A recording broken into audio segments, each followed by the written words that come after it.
2 Corinthians 10. Now I, Paul, myself beseech you by the meekness and gentleness of Christ, who in presence am base among you, but being absent am bold toward you.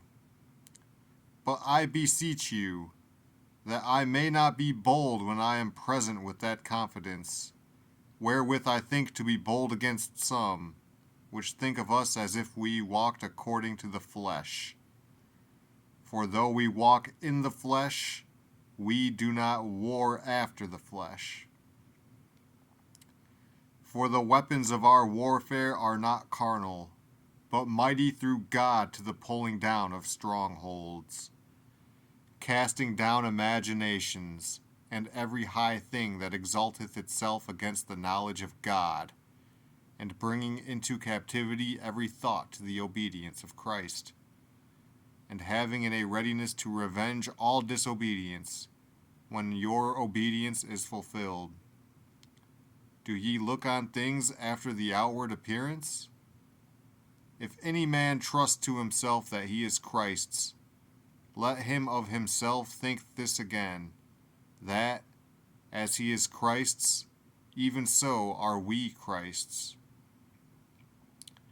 For though I should boast somewhat more of our authority, which the Lord hath given us for edification, and not for your destruction, I should not be ashamed, that I may not seem as if I would terrify you by letters.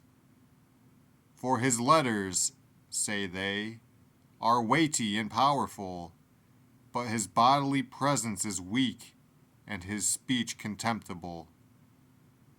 Let such an one think this, that, such as we are in word by letters when we are absent, such will we be also indeed when we are present.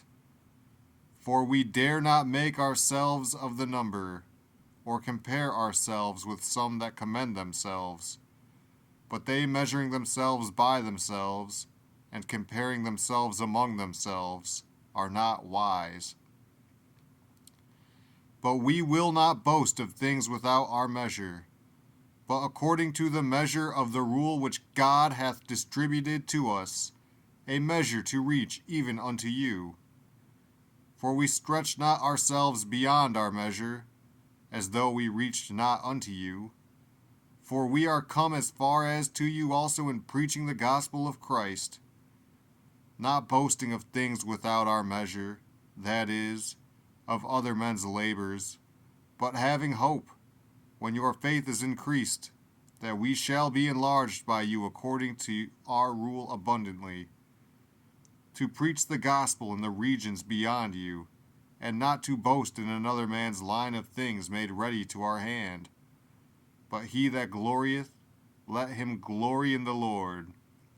For not he that commendeth himself is approved, but whom the Lord commendeth.